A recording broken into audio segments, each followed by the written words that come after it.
Charlotte is considered one of like the hubs of tradition in terms of Catholicism. The Vatican absolutely hates it. So what that means is there's a lot of Latin masses here. Some time ago, during the reign of Pope Francis, he passed this decree called Traditionis Custodes, right? And in a nutshell, Traditionis Custodes pretty much said that all these crazy traditional Latin Mass Catholics need to shut up and stop, like, doing personal schism, and they need to get back in line with the church. So, long story short, Latin Mass is getting banned everywhere. This past week was the last week that Latin Mass was permitted in Charlotte.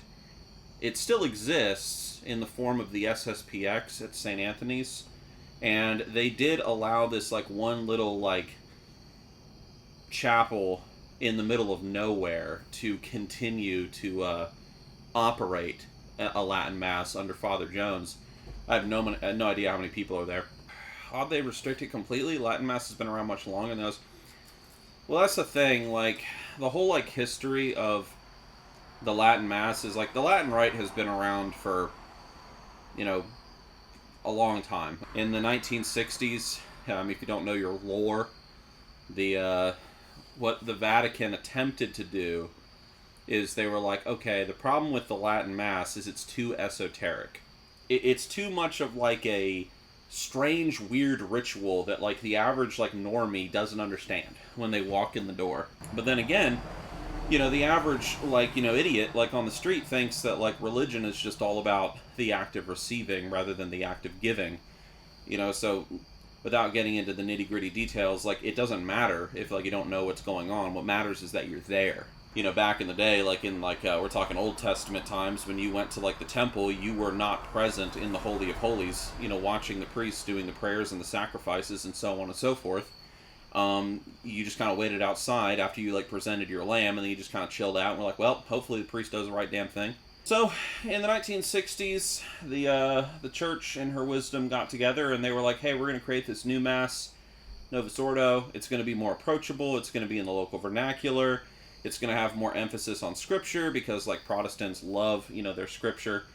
Ever since like the average man became literate, now it's kind of like this weird thing in Christianity where it's like suddenly now it's kind of like the thing, like, you have to be so biblically literate and stuff, which is absolutely retarded because for most of human history, people were not literate. So that cannot be like a sort of a requirement in Christianity of the success of one's salvation, because that doesn't make any sense.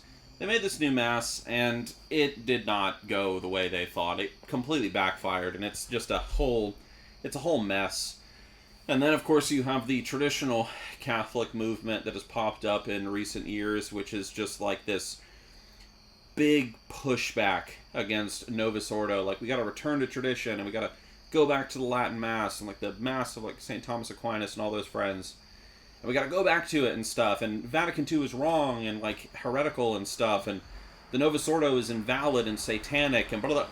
And all this like mumbo jumbo that doesn't make any sense when you get into the details. But the problem with that, the reason why they have been restricting it is because the TLM movement has gotten like a little too aggressive in the past few years. Personally, I think it's a good thing. Like, I exclusively only go to Latin Mass when I do go to Mass. And I think it's a good thing because I think TLM Catholics need to be reined in a little bit, because I think that they have become very Protestant in their thinking, in my personal opinion, in that they think just because they read a couple of saints or they know a couple of things that St. Thomas Aquinas wrote, that somehow they are on an equal footing with like the authority of like their bishop or the magisterium or something. And it's like, bitch, you have to understand that unless like you're wearing the ring to show that you have like the authority, like you don't even have the authority to be like interpreting like this stuff. Like, you are completely out of your pay grade. So everything you say is purely opinion. It is not fact. It is opinion until like the proper authority like says otherwise. There's a quick little like history lesson for you, I guess.